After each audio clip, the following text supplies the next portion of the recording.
안녕하세요. 이번에 결혼을 하다가 이혼을 한 여자예요. 지금은 직장을 구하려고 하는데 코로나 때문에 못 구하고 있네요. 이 병이 언제 끝날런지 잘 모르겠네요. 제가 결혼해서 만난 남편은 사실 그렇게 나쁜 편은 아니었어요.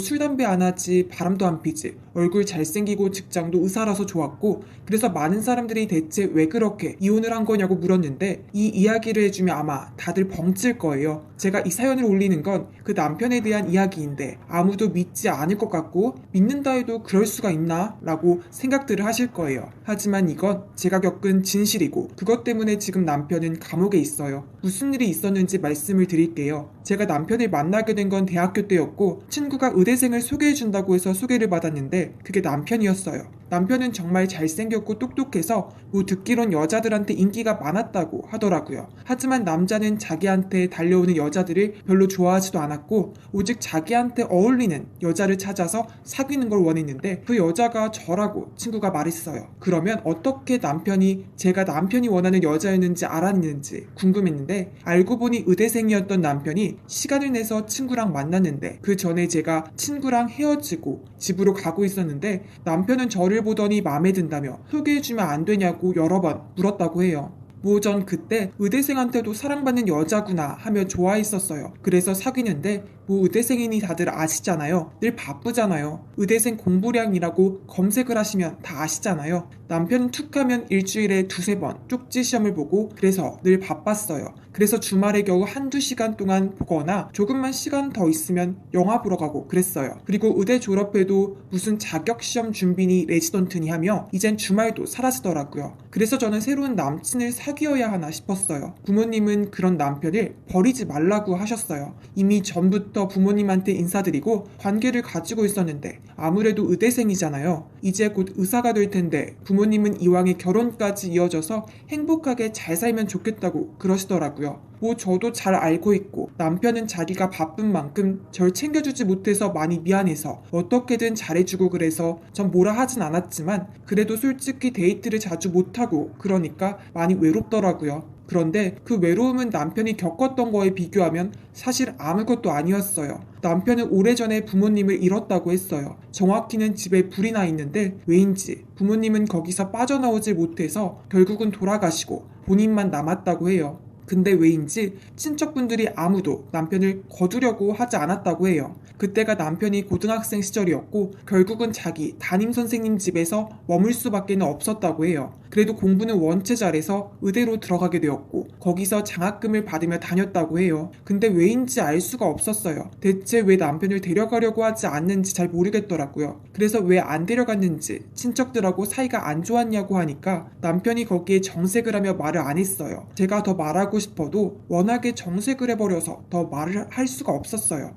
그러다가 의사가 되었고 전 남편하고 결혼을 하게 되었어요. 부모님은 워낙에 외롭게 자란 남편한테 잘해주고 싶어서 자신들의 노후 재산을 털어서라도 잘해주겠다며 나서는데, 제가 그러지 말라며 어차피 저희들끼리 준비할 수 있다고 말했어요. 남편도 어차피 의사가 되었고 앞으로도 돈도 벌고 그러면서 괜찮아질 거라고 말씀드렸어요. 게다가 전 이미 직장을 가지고 있었고요. 그렇게 저희는 결혼식을 위해 식장도 찾아보고 혼수 준비를 하게 되었어요. 그러다가 남편이 잠시 혼수 준비하고 일하느라 힘들 테니 어디 여행을 가자고 제안을 했어요. 그래서 여행을 가기로 했어요. 어느 시골이었고 강변에 있는 숙소에서 머물게 되었어요. 마침 거기서 주인이 캠프파이어를 한다고 그래서 모였는데, 숙소에 저희 둘만 있어서인지 둘만 있었어요.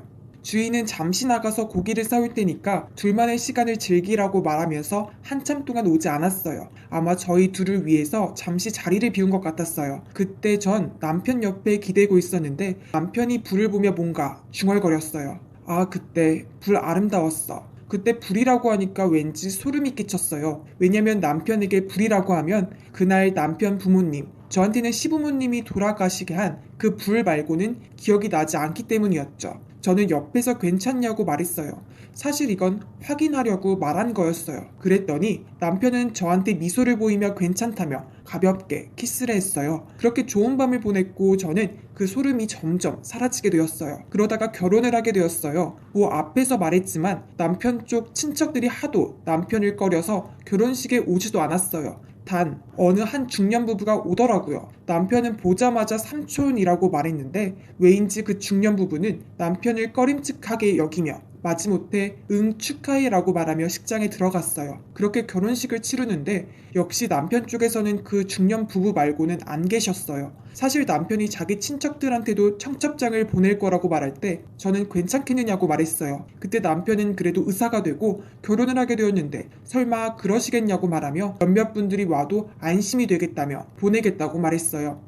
그래도 중년 부부 한 쌍이 와서 전 다행으로 여겼어요. 그렇게 결혼식을 끝내고 뷔페에서 먹고 있는 사람들에게 인사를 드리다가 중년 부부한테 가게 되었어요. 남편은 잠시 배가 아프다고 화장실에 갔고 저만 혼자 중년 부부께 인사를 드렸는데 보자마자 저한테 괜찮냐고 말하더라고요. 저는 왜 그러시느냐고 하니까 혹시 저 아이가 과거에 대해서 더 말한 게 없느냐고 말씀하시는데 저는 남편이 말한 과거 이야기를 해드리니까 그 중년 부부는 역시나 그 아이는 그걸 이야기 안 해주었네 하고 말씀하시는데 남편이 오자마자 자기들이 잠시 가버리겠다며 서둘러 떠나셨어요. 남편은 어디 가시느냐고 따라갔고 저는 대체 뭐지? 하며 신혼여행 때 늘 고민을 했었어요. 도대체 왜 그 사람들은 그런 말을 했을까? 하지만 저는 그 뒤 결혼 생활을 하면서 잊게 되었어요. 왜냐면 남편이 워낙 이상하지 않았고 앞에서도 말씀드렸지만 술, 담배 안 하고 착하고 돈도 잘 벌고 그러는데 어느 아내가 이런 남편을 안 좋아하겠어요. 그래서 별일이 없어서 그냥저냥 넘어갔었어요. 그러던 어느 날 제가 집에서 남편이 오기 전 대청소를 하고 있었어요.